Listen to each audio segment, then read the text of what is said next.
ప్రతి వారం ప్రతిరోజు హోటల్స్ అంటే డాబాలు అందరూ ప్రతి ఒక్కరు అన్ని ఇప్పుడు areas లో నాటుకోడి రాగి సంగటి స్పెషల్ అయిపోయింది. ఆంధ్ర స్పెషల్ తెలంగాణ ఐటమ్ ఎక్కడైనా నాటుకోడి అంటే ఫేమస్ అయిపోయింది. అందువల్ల ఏంటంటే ప్రతి ఒక్కరూ కన్జంప్షన్ చేస్తారు, తీసుకుంటున్నారు. కాబట్టి హోటల్ ఆర్డర్ కానీ మీరు ఒక 5 హోటల్స్ కానీ ఆర్డర్ పట్టుకోగలిగితే డైలీ ఒక 10 to 20 కేజెస్ ఆర్డర్ సింపుల్ గా ఒక బీ టౌన్స్ లో, చిన్న టౌన్ లో ఒక 10 to 20 కేజెస్ ఆర్డర్ కానీ తీసుకోగలిగితే తక్కువ అంటే కూడా మీకు నెలకు వచ్చేసరికి ఒక 600 కేజీస్ ఆర్డర్ మీట్. మీట్ అయితే మీరు 650, 750, 850 దాకా కూడా అమ్ముకోవచ్చు. డిపెండ్స్ అపాన్ మార్కెట్, అక్కడ లోకల్ మార్కెట్. ఈ బాడమ్ మీద దగ్గరకు వచ్చేసరికి మీకు 2 కేజీస్ బాడ్ రెడీ అయ్యేదానికి ప్రొడక్షన్ కాస్ట్ మొత్తంగా కలిపి మీకు ఒక 200 నుంచి 230 వరకు పడుతుందండి. 200 నుంచి 230 వరకు 2 కేజీస్ బాడ్ మనకి ప్రోడక్ట్ రెడీ అయిపోతుంది. అంత అమౌంట్ మనం దానిపైన ఎంత అమ్మినా కూడా మనకి బెనిఫిట్ ఉంటుందండి. బట్ ఈ లాభాల్లో కొంచెం ఎక్కువ తక్కువ వచ్చింది, నాకు లాస్ అయిందండి ఈ బ్యాచ్, లేదా నెక్స్ట్ ఈ బ్యాచ్ లో నాకు రాలేదండి అనేది అంటే ఇప్పుడు సమ్ టైమ్స్ ఒక్కో బ్యాచ్ డిలే కావచ్చు. ఇప్పుడు కార్తీక మాసం వచ్చింది, సేల్ తక్కువ ఉంటుంది. న్యూ ఇయర్ వచ్చింది, సంక్రాంతి టైం వచ్చింది, ఈ సీజన్ లో కన్జంప్షన్ ఎక్కువ ఉంటుంది, ప్రైస్ కూడా కొంచెం ఎక్కువ ఉంటుంది. అట్లనేసి మనం వేయకుండా ఉండలేము, ప్రతిరోజు బాడు కావాలి, ఎందుకంటే హోటల్ వాళ్ళకి ఇవ్వాలి కదా, ట్రేడర్స్ కి ఇవ్వాలి. అందుని బట్టి ఏంటంటే ఇప్పుడు ఇంకొక డౌట్ ఏంటంటే ప్రతి ఒక్కరు అడుగుతున్నది, సార్ మేము మార్కెట్ లోకి వెళ్తే ఇది ఫామ్ లో పెరిగిన కోడి ఇది అంటున్నారు సార్ అంటున్నారు. సింపుల్ లాజిక్ అండి. మనం మార్నింగ్ బయటకు వెళ్తే, మధ్యాహ్నం ఏదో హోటల్కి వెళ్తే బిర్యానీ ఆర్డర్ చేసుకుంటాం. బిర్యానీ బ్రాయిలర్ కోడే కదండి. ఎన్ని రోజులకు పెరుగుతుందండి బ్రాయిలర్ కోడి? 32 days కి పెరుగుతుంది. మనకి 32 days కి బ్రాయిలర్ కోడి పెరుగుతుంది, అది 2 kg వస్తుందని మనకు తెలుస్తుంది. అయినా మనం తింటున్నాం అంటే కన్జ్యూమ్ చేస్తున్నాం. ఎంత కన్జంప్షన్ ఉందండి బ్రాయిలర్? చాలా కన్జంప్షన్. మాక్సిమం మనం మాట్లాడుతున్నాం, బట్ అయితే తింటున్నాం డైలీ. బయటకు వెళ్తే చికెన్ పకోడా కావాలి, బయటకు వెళ్తే వింగ్స్ కావాలి, లెగ్స్ కావాలి, KFC కావాలి. 90% అదే. విలేజ్ లలో కొంచెం ఎక్కువ సిటీ సరౌండింగ్స్ డాబాస్ హోటల్స్ అదే. KFCకి వెళ్తాం, ఇంకో దగ్గరికి వెళ్తాం, ఎక్కడెక్కడో తింటున్నాం అది. బట్ కానీ మనకి 30 days కి పెరుగుతుందని తెలుసు, కన్జ్యూమ్ చేస్తున్నావా చేయట్లేదా? చేస్తున్నాం కదా. అంటే అలాగే ఇప్పుడు ఎవరైతే మనకి ఇది కాదు అంటున్నారో, ఇప్పుడు ఇంత హ్యూజ్ క్వాంటిటీ మనకి రిక్వైర్మెంట్ ఉన్నప్పుడు ఊర్లలో విలేజెస్ లో పెరిగి కోళ్ళు తీసుకురాలేము అసలు. ఎవరికి సప్లై కాదండి, ఇంపోర్ట్ చేయలేం. ఇప్పుడు పెద్ద పెద్ద సిటీస్, హైదరాబాద్, బెంగళూరు లాంటి సిటీస్ లో కోళ్ళు సప్లై చేయాలంటే ఇట్స్ ఇంపాసిబుల్ టాస్క్, అది అసలు కుదరని పని.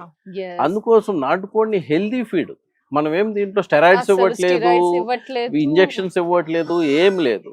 మనం మామూలుగా ఇంట్లో పెరిగే కోళ్ళకి ఏదైతే దానా ఇస్తున్నామో వాటికి సాయంత్రం పూట మాత్రం వేస్తాం, వీటికి ఫుల్ టైం ఫీడింగ్ ఇచ్చి, ఇంట్లో పెరిగే కోళ్ళు 5 months కి 8 months కి వస్తే మనం వీటికి 3 months కి తీసుకొని అంటే ఇక్కడ ఏమి కొంచెం పద్ధతి అనేది ఆడ్ గా లేకుండా నేచురల్ లోనే కాస్త ఫాస్ట్ గ్రోయింగ్ లో చేసి ఇస్తున్నామండి. ఇప్పుడు మీరు దీన్ని ఆ ఫీల్ మీరు తీసుకోవాలి అంటే, నాటుకోడి ఫీల్ తీసుకోవాలంటే చాలా మంది కట్ చేస్తున్నారండి. కట్ చేసి బయటికి తీసుకెళ్లిపోయేసి సార్ బాగాలేదంటున్నారు. యాక్చువల్ గా మన విలేజెస్ లో మన పెద్దవాళ్ళు అసలు నాటుకోడి కటింగ్ ఎలా చేస్తారు అనేసి ఒకసారి చూస్తే, ఫస్ట్ కట్ చేసి దానికి పసుపు పూసి కాల్చి పసుపు పూసి కటింగ్ చేసి మనకి తెచ్చిస్తారు. ఇప్పుడు షాప్ లో ఏం చేస్తాం, వేడి నీళ్ళలో ఉంచడం, కట్ చేసి ఇచ్చేసేయడం. దీనివల్ల ఏంటంటే చాలా వరకు స్టిఫ్నెస్ అక్కడ తగ్గిపోతుంది. ఇప్పుడు ఉడకబెడితే ఏమవుతుందండి, మనకి మొత్తం దానిలో ఉన్న ఎలిమెంట్స్ అన్ని పోతాయి. ఉడకబెడితే మీట్ సాఫ్ట్ అయిపోతుందా లేదా? మనం ఉడకబెట్టుకున్నప్పుడు మీట్ సాఫ్ట్ అయిపోతుంది. ఈ మీటు మనం అదే వేడి నీళ్ళలో పెట్టినప్పుడు ఉడకబెట్టినట్టే కదా అది, అప్పుడు సాఫ్ట్ అవుతుంది కదా మీటు. నాటుకోడి కానీ బ్రాయిలర్ కానీ ఎప్పుడైతే మీరు బర్న్ చేస్తారో దాంట్లో ఉండే ప్రోటీన్ కంటెంట్ దాంట్లోనే విడిపోతుందండి. ఇప్పుడు బ్లడ్ అంతా కూడా దానికే ఎవాపరేట్ అయిపోతుంది, అసలు బయట రాదు. ఇమిడిపోయి మనకి ఆ కటింగ్ చేసినప్పుడు ఆ స్టిఫ్నెస్ కనిపిస్తుందండి మనకి, నాటుకోడి స్టిఫ్నెస్. అందువల్ల ఏంటంటే మీరు కొంచెం తినే ఆ పర్సన్స్ ఎండ్ యూజర్స్ ఎవరైతే ఉన్నారో ఎక్స్ప్లెయిన్ చేయొచ్చు, మేడం సార్ ఇలా చేయండి, ఇలా తింటే బాగుంటుంది అంటే. నాటుకోడి ఒక పద్ధతి ప్రకారం ప్రాసెస్ చేయాలండి. ప్రాసెసింగ్ కూడా జాగ్రత్తగా చేసి దాన్ని ఆ ఫీల్డ్ ఎంజాయ్ చేయాలంటే దాన్ని అట్లానే చేయాలండి. బర్నింగ్ చేసి దానికి మనం పెద్దవాళ్ళు చెప్తారు నీసు వాసన రాకుండా కొంచెం పసుపు పసుపు పూసుకొని పూసేసి మంట మీద పెట్టేస్తారు. కడిగి ఉమ్, కట్ చేసుకొని తింటాం మన ఊర్లలో అయితే, విలేజెస్ లో ఊర్లలో. అయితే. ఉహుం. ఇక్కడ మనకి ఆ పాసిబిలిటీ ఉన్నది కాబట్టి బర్నింగ్ గ్యాస్ బర్నర్స్ ఉన్నాయి, బర్నింగ్ చేసుకొని పూసి కట్ చేయించుకొని ఉంచుకోవచ్చు మనం. వేడి నీళ్ళలో పెట్టుకోండి. వేడి నీళ్ళలో పెడితే ఏంటంటే ఆ టేస్ట్ మారిపోతుంది, టోటల్ మారుతుందంట. డిఫరెన్స్ దానికి దీనికి Okay. టేస్ట్ మారుతుంది. మరి బర్నింగ్ ప్రాసెస్ అంతా కుదురుతుంది అంటారా సార్? కుదురుతుందండి, అంటే చాలా ఆ- ఇప్పుడు చేస్తున్నారండి. Okay, ఎక్కడికైనా ఎందుకంటే ఇప్పుడు ఎలాగో డబ్బులు నాటుకోడి కంటే ఎక్కువ పెడుతున్నారు కాబట్టి పెడుతున్నారు కాబట్టి ఇప్పుడు దానికి సపరేట్ చార్జెస్ తీసుకొని చేసిస్తున్నారు, Yes, బర్నింగ్ yes, చేస్తున్నారు. చేస్తున్నారు. ఆ టేస్ట్ అలా ఆ టేస్ట్ అలా మెయింటైన్ చేసేదాన్ని బర్నింగ్ ఎంత చేసి. డిఫరెన్స్ ఉంటుంది అంటారు సార్? మీరు ఇప్పటి వరకు చూస్తున్నారు కదా సార్, కస్టమర్స్ నుంచి కానీ మీ దగ్గరకు వచ్చిన ఇప్పుడు కస్టమర్ అయితే మాత్రం ఇప్పుడు నేను చెప్పిన విధానంలో ఫాలో చేసిన కస్టమర్స్ ఎవరు కూడా ఇది బాగలేదు సార్ అని ఎవరు చెప్పలేదు. యా చూసారు కదా మరి. యా యా బాగలేదు అని అయితే చెప్పలేదు. దాని గురించి అవగాహన లేని వారు అవగాహన మాత్రం లేకుండా ఏంటంటే మనకి ఎలా తినాలి, ఎలా చేసుకోవాలి yes, yes. అనే అవగాహన లేకుండా ఇంకొక చిన్న లాజిక్ ఏంటంటే ఏంటి మనకి ఊర్లలో పెరిగే కోళ్ళు ఉన్నాయండి. మ్మ్. మనం ఏం చేస్తున్నాము, 1 year కూడా పెంచుతాం, 2 years కూడా పెంచుతాం, మ్మ్. అప్పుడు కట్ చేస్తాం దాన్ని. ఓకే, వాస్తవా అవును, కదా? అవును. 1 year కోడి బాగా ముదిరిపోతుంది, అప్పుడు టేస్ట్ మారుతుంది. టేస్ట్ మారుద్ది, గట్టిగా బోన్స్ కానీ అన్ని గట్టిగా అవుతాయి. మనం ఇది ఎప్పుడు కట్ చేస్తున్నాం అండి, 3 to 4 months లోపు అవును. కటింగ్ అవుతుంది. కటింగ్ అవుతున్నప్పుడు ఇప్పుడు ఏమవుతుంది, ఇప్పుడు ఆ 1 year మనం గుడ్లు పెట్టించుకుంటాం, తింటాము, కట్ చేసుకొని తింటాం లాస్ట్ ఆఫ్ ద అవును, అవును. ఇప్పుడు ఇక్కడే మనం ఏం చేస్తున్నాం, 3 months కట్ చేసుకుంటాం, కట్ చేసి తింటున్నాం. కాబట్టి మీరు ఆ బోన్ ఏదైతే ఉందో 3 months కి 3 months కి దానికి ఉండాల్సింది దానికి క్లియర్ గా మనం ఏం దీన్ని బ్రాయిలర్ కోడ్ నుంచి తీసింది అయితే కాదు, కాదు, దానికంటే ప్యూర్లీ ఇది నాటుకోడి. better. అవును. మీరు దీన్ని బయట వదిలేస్తే 1 year కి పెరుగుద్ది, మ్మ్. షెడ్ లో పెడితే ఫీడింగ్ ఇస్తే మనకి 3 months 3 months లో వచ్చేస్తుంది. పెరుగుతుంది. అది same thing. Okay, okay. So ఆ విధంగా అంటారు. సో ఈ అవేర్నెస్ అయితే ఖచ్చితంగా ఉండాలి సార్. ప్రతి ఒక్కరిలో రావాలండి. ఏంటంటే ప్రతి ఒక్కరిలో వచ్చిందండి, చాలా మందికి అవేర్నెస్ వచ్చింది. ఇప్పుడు ఇక్కడ ఈ పాయింట్స్ మార్కెటింగ్ లోకి వచ్చేసరికి చాలా మంది రైతులు ఎక్కడ అమ్మాలి సార్, ఎట్లా లాస్ అవుతున్నామని లాస్ కూడా చాలా అవుతున్నాం మంది అనేసి అంటున్నారు. చాలా మంది బట్ సార్ చెప్పిన టిప్స్ ఏవైతే ఈ Tips స్ట్రాటజీస్ అండి. ఫాలో అవ్వాల్సింది ఖచ్చితంగా. ఖచ్చితంగా.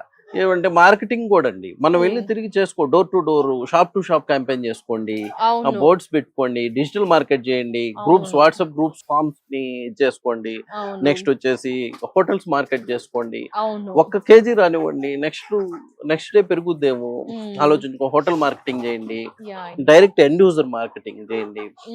ఫర్ ఎగ్జాంపుల్ అదే చెప్తున్నా, సార్. Yes, yes. మార్కెటింగ్ ఈ నవ్ డేస్ మార్కెటింగ్ ఈజ్ అసలు బెస్ట్. అసలు ఏదైనా బిజినెస్ ముందుకు సజావుగా సాగాలంటే 100% మార్కెటింగ్ benefits తో అంటే మార్కెటింగ్ స్కిల్స్ మార్కెటింగ్ ఉండాలి. స్కిల్స్ ఉండాలి. ఆ స్కిల్స్ కూడా మీరు స్పష్టంగా జనరల్ గా ఎవరు బిజినెస్ లో చెప్పరండి, ఇలాంటి లొసుగులు చెప్పరు సార్. మీరు చెప్పరండి. చాలా జెన్యూన్ గా ట్రాన్స్పరెన్సీగా సార్ చెప్పారు. అవి మీరు ఫాలో అవుతే గనక అసలు బెస్ట్ Best నాటుకోడి బిజినెస్. అందుకే ఇప్పుడు మేము పిల్లలు ఇచ్చిన దగ్గర నుంచి ఫార్మర్ కి ఎవరికైతే మేము పిల్లలు ఇస్తున్నామో డే 1 నుంచి, ఈ పిల్లలు ఇచ్చిన దగ్గర నుంచి పెంచి పెద్ద చేసేంత వరకు మేము మా హ్యాండ్ ఓవర్ లోనే పెట్టుకుంటాం, ఫాలో అప్ చేస్తున్నాం. ఫాలో అప్ చేస్తూ ఉంటాం. వెయిట్ లెంత్ వచ్చున్నాయి, ఏపీ తెలంగాణ అంతా ఇస్తున్నామండి. ఓకే, వెయిట్ లెంత్ వచ్చున్నాయి, బాడీ కండిషన్ ఎలా ఉంది, డిసీజెస్ ఏమైనా వచ్చున్నాయా, లేకపోతే మార్కెటింగ్ ఎలా ఉంది, ఇంకెన్ని బర్డ్స్ ఉన్నాయి, మొత్తం కూడా చూసుకుంటా ఉంటామండి. మార్కెటింగ్ విషయానికి వస్తే కస్టమర్ చేసుకుంటున్నారు. ఓకే, అది ఎస్ ఎస్ మీరు చెప్పిన ఏవైతే పాయింట్స్ ఉన్నాయో అవి ఫాలో అయితే ఇంత ఫీడ్ ఇవ్వడం అసలు చాలా గ్రేట్ థింగ్. ఓకే, మొత్తంగా ఓవరాల్ గా అయితే ఇది 90 days బాడీ అండి. మీరు చెప్పిన టిప్స్ అన్ని ఫాలో అయితే కనుక లిఫ్టింగ్ గానీ మార్కెటింగ్ పరంగా కానీ చాలా ఎదగవచ్చు అంటారు. Okay sir, AP Telangana all over అంతా కూడా మనకి ఏ విధంగా మీ సర్వీసెస్ మనం ఏంటంటే ఫస్ట్ చిక్స్ డే 1 చిక్స్ నుంచి ఇస్తామండి. డే 1 చిక్స్ ఇచ్చి ఆర్డర్ ఇమీడియట్ గా వస్తుంది. బల్క్ లో ఇంత మినిమం 200 చిక్స్ ఆర్డర్ పెట్టుకోవాలండి. ఆర్డర్ పెట్టుకున్న తర్వాత మనకి 1 week or 10 days అవైలబిలిటీని బట్టి చెప్తామండి. మీకు ట్రైన్ ఫెసిలిటీ ఉంటే ట్రైన్ ఫెసిలిటీ, బస్ ఫెసిలిటీ ఉంటే ఎట్లా ఫెసిలిటీస్ లో ఏమైనా డ్యామేజ్ అయ్యే ఛాన్సెస్ అట్లా 2% ఎక్స్ట్రా ఉండండి. 2% ప్యాకింగ్ అంతా నీట్ గా చేసి మేమే పంపిస్తాం. 2% ఎక్స్ట్రా చేసి పంపిస్తాం. దాంట్లో ఆ 2% ఏదైనా పేరు మోటాలిటీ వస్తే కూడా ఇబ్బంది లేదు. 2% ఆల్రెడీ ఎక్స్ట్రా ఇస్తారు కాబట్టి ఆల్ ఓవర్ ఏపీ తెలంగాణ మనకి సర్వీస్ అయితే ఉంటుంది. ఇప్పుడు ఇదంతా ప్యూర్లీ వ్యాక్సినేట్, నీట్ గా వ్యాక్సిన్ అయిపోయి ఆ మొత్తం 2 kg బాడీ మేడం, మొత్తం 2 kg ఉంటుంది బాడు. ఇప్పుడు ఇక్కడికి వచ్చేసరికి దీంట్లో ఒకటి చిన్నది గమనించింది, ఇదంతా మెయిల్ ఉందండి. బ్యాక్ సైడ్ అంతా ఫిమేల్ ఉంది. ఓకేనా, ఇలా ఎందుకు చేసాము, సపరేట్ ఎందుకు చేసాము అంటే ఇప్పుడు ఇది క్రాసింగ్ స్టేజ్ అండి. Crossing stage next lifting stage. Lifting stage లో నైట్ టైం పట్టేటప్పుడు కూడా పుంజులు కావాలన్న వాళ్ళకి పెట్టలు కావాలన్న వాళ్ళకి పుంజులు వెళ్ళొచ్చు. Okay okay. మార్కెటింగ్ ఇబ్బంది. నెక్స్ట్ ఈ క్రాసింగ్ స్టేజ్ లో ఏంటంటే పుంజులు మేత తక్కువ తీసుకుంటాయి. ఓకే, పుంజులు కాస్త మేత తక్కువ తీసుకొని వెయిట్ లాస్ అయ్యే ప్రమాదం ఉంది. ఓకే. అందుకోసం సపరేట్ చేసేసేస్తే వెయిట్ గెయిన్ ఇప్పుడు ఏదైతే వెయిట్ ఉన్నాయో దానికంటే గెయిన్ అవుతాయి కానీ వెయిట్ లాస్ అయ్యే ప్రమాదం ఉండదండి. ఓకే, మెయిన్ ఇక్కడ కావాల్సింది వెయిట్ కాబట్టి మనకి ఆ వెయిట్ కోసం మనం ఏంటంటే సపరేట్ చేసేస్తాం. మనకి 2.5 months నుంచి మేల్ ఫీమేల్ సపరేట్ చేసేస్తాం. సపరేట్ బయటికి చేసుకుంటే మంచిదండి. బెస్ట్, డ్యామేజ్ అవ్వకుండా కొట్టుకోకుండా ఇబ్బంది లేకుండా మోర్టాలిటీ లేకుండా ఉంటుంది. Sir thank you so much sir. ఎందుకంటే 90 days తర్వాత వీటన్నిటి స్థితి చూస్తే కనుక నేను లైవ్ లో చూసాను కాబట్టి అసిల్ ఫ్యాక్టరీలో చాలా హెల్దీగా ఉన్నాయి. బరువు అయితే అన్ని కూడా పర్ఫెక్ట్, చాలా బాగుంది సార్. అంటే ఒక కోడి, నాటు కోడి ఎంత హెల్దీగా ఉండాలో అంతే హెల్దీగా ఉంది సార్. నేను విలేజ్ లో చూసాను. సో వాటన్నిటికి కూడా ఎలా బ్రూడింగ్ చేయాలి, వాటి స్టెప్ బై స్టెప్ అంతా కూడా క్లియర్ గా మా వ్యూయర్స్ కి ఇన్ఫర్మేషన్ అంతా అందించారు. ఎస్పెషల్లీ మీరు చేసిన బెస్ట్ థింగ్ ఏంటి సార్, బిజినెస్ లో ఎవరు ట్రాన్స్పరెన్సీగా ఉండరు, బట్ విజయ్ రెడ్డి గారు ఏం చేశారంటే మనకు అన్ని కూడా ట్రాన్స్పరెన్సీగా ఎలా చేయాలి, మార్కెటింగ్ ఎలా డెవలప్ చేసుకోవాలి, ఎలా వాటిని పెంచాలి అంతా కూడా చాలా చక్కగా ఈ వీడియోస్ లో అయితే క్లియర్ గా ఇన్ఫర్మేషన్ ఇచ్చారు సార్. అది really great sir. Thank you so much sir information అంతా అందించినందుకు. నమస్తే సార్. 90 to 95 days కోడి పిల్లలను అయితే చూసాము. యాసిల్ చిక్ ఫ్యాక్టరీలో అయితే ఎలా ఉన్నాయి స్టెప్ బై స్టెప్ ఫాలో అవుతూ చూస్తూ అంతా కూడా తెలుసుకుంటూ వచ్చాం కదా. సో చాలా హెల్దీగా ఉన్నాయి. నాటుకోడ్లు మనం తినాలి, చాలా హెల్దీగా ఉండాలి అని అనుకుంటున్నాం కాబట్టి నాటుకోడ్లు డెవలప్మెంట్ అయితే ఫ్యూచర్ లో చాలా చాలా ఉంటుందండి. ఎందుకంటే ఆరోగ్యపరంగా అందరం ఎక్కువగా ప్రయారిటీ ఇస్తున్నాం. ఫర్దర్ గా నెక్స్ట్ ఏదైనా బిజినెస్ పెరుగుతుందా అంటే నాటుకోడ్ల బిజినెస్ ఖచ్చితంగా పెరుగుతుందండి. మీరే మీకు చెక్ చేసుకోండి. ఎందుకంటే నాటుకోడి తినాలి, హెల్దీగా ఉండాలి అని అనుకుంటూ ఉన్నాం చాలా మంది. కాబట్టి ఫర్దర్ గా ఈ బిజినెస్ గ్రో అయితే చాలా ఉంటుంది, ఫ్యూచర్ కనిపించేస్తుంది. సో మీలో ఎవరైనా బిజినెస్ స్టార్ట్ చేయాలి అనుకుంటున్నారా, 10,000 ఉన్నా చాలు, అంతకు మించి ఉన్నా డెఫినెట్ గా ఒక్కసారి ఈ బిజినెస్ రంగంలోకి అడుగు పెట్టండి. అదే మన యాసిల్ చిక్ ఫ్యాక్టరీలోకి ఒక్కసారి పూర్తి అవగాహన అయితే ఇచ్చారు విజయ్ రెడ్డి గారు. మిగతా డీటెయిల్స్ అయితే తెలుసుకోండి. లాభాలు అయితే ఉంటాయి, సార్ చెప్పినట్టు ఫాలో అవుతే గనక అసలు బిజినెస్ వెనుదిరిగి చూసుకోవాల్సిన అవసరం ఉండదు అంటున్నారు. వాళ్ళు గత కొన్ని సంవత్సరాలుగా చేస్తూ వచ్చినారు, చాలా మందికి అందిస్తూ వస్తున్నారు కూడా. కాబట్టి ఒక్కసారి ఇన్వెస్ట్మెంట్ చేయాలి అనుకుంటే, పెట్టుబడి పెట్టాలి అనుకుంటే ఎవరైనా లేడీస్ కూడా హ్యాపీగా స్టార్ట్ చేయవచ్చు అండి. ఎందుకంటే నేను ఇదంతా చూసాను, సార్ చెప్పిన పద్ధతులు లేడీస్ కూడా విలేజ్ లో కానీ లైక్ బిజినెస్ బాగా ఇంట్రెస్ట్ ఉన్న వాళ్ళు, అన్ని రంగాల్లో రాణిస్తున్న లేడీస్ ఈ వైపు కూడా ఒక్కసారి ఆలోచన చేయండి. యంగ్స్టర్స్ కి అయితే ది బెస్ట్ అండి. ఎందుకంటే బాగుంది, డెవలప్మెంట్ అయితే ఖచ్చితంగా ఉంటుందని వారి మాటల్లో విన్నాము, చూసాం. కాబట్టి ఒక్కసారి ఫాలో అవ్వాలనుకుంటే స్క్రీన్ పై నెంబర్ కనిపిస్తుంది, కాల్ చేయండి, మిగతా డీటెయిల్స్ తెలుసుకోండి.